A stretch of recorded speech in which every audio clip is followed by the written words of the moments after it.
আসসালামু আলাইকুম দর্শক, স্বাগত জানাচ্ছি রয়্যাল বাংলা টিভির সংবাদে। শুরুতেই দেখবেন বিস্তারিত সংবাদ। কিশোরগঞ্জের তাড়াইলে যুবদলের নবনির্বাচিত কেন্দ্রীয় নির্বাহী কমিটির সহ সাধারণ সম্পাদক জিএম মজিবুর রহমান ভূঁইয়া সবুজকে বর্ণাঢ্য সংবর্ধনা দেওয়া হয়েছে। বৃহস্পতিবার বিকেলে তাড়াইল সিএনজি স্ট্যান্ডে উপজেলা যুবদলের উদ্যোগে এই সংবর্ধনা অনুষ্ঠিত হয়। এর আগে কেন্দ্রীয় নেতৃবৃন্দ তাড়াইলে পৌঁছালে নেতাকর্মীরা মোটো শোভাযাত্রার মাধ্যমে তাদের স্বাগত জানান। পরে পুষ্পমাল্য ও ফুলের তোড়া দিয়ে জিএম সবুজকে শুভেচ্ছা জানানো হয়। অনুষ্ঠানে সভাপতিত্ব করেন উপজেলা যুবদলের আহ্বায়ক শওকা হোসেন সিদ্দিকী বিপ্লব। প্রধান অতিথি ছিলেন যুবদল কেন্দ্রীয় নির্বাহী কমিটির সহ সভাপতি সাইদুর রহমান। এছাড়া কেন্দ্রীয় ও স্থানীয় বিএনপি এবং অঙ্গ সংগঠনের নেতাকর্মীরা উপস্থিত ছিলেন।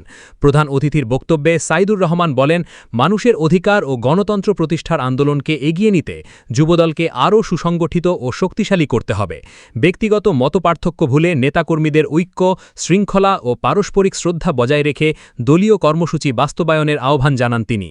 সংবর্ধনার জবাবে জিএম মজিবুর রহমান ভূঁইয়া সবুজ বলেন, তাড়াইলের মানুষের ভালোবাসা তার জন্য সম্মানের পাশাপাশি বড় দায়িত্ব। নেতাকর্মীদের ভালোবাসার মর্যাদা রেখে সংগঠনকে শক্তিশালী করতে কাজ করার প্রত্যয় ব্যক্ত করেন তিনি।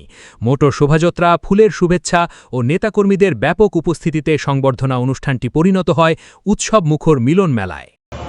আজকে যারা 5ই আগস্টের পরে এখানে এসে রাজনীতি শুরু করেছে, সুন্দর জামা কাপড়, সুন্দর চেহারা দিয়ে মানুষের সামনে হাজির হয়ে সুন্দর কথা বলছে, কোথায় ছিলেন 5ই আগস্টের আগে?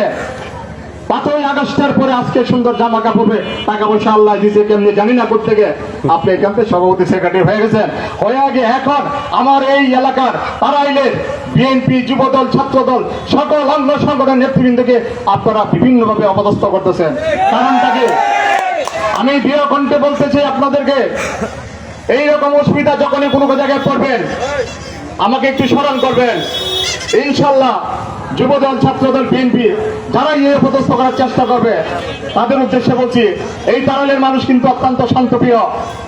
যদি অশান্ত হয়ে যায় ওই উপায় কিন্তু নাই, রাহে কিন্তু থাকবে না। বাংলাদেশে দল সত্যিকার অর্থে বলতে গেলে একটি দলই আছে, সেটা হলো বাংলাদেশ জাতীয়তাবাদী দল। এছাড়া এই দেশে বাংলাদেশের কোনো দল নাই।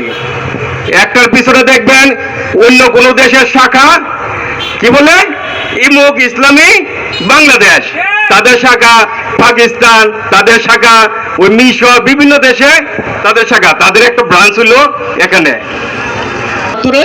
একটা 2024-এ একটা বিতাড়িত হয়েছে, আবার আর একটা ফিরে আসছে। 54 বছর পরে রাজনীতির সুযোগ পেয়েছে, কিন্তু তাদের থেকে আমাদের সাবধান থাকতে হবে।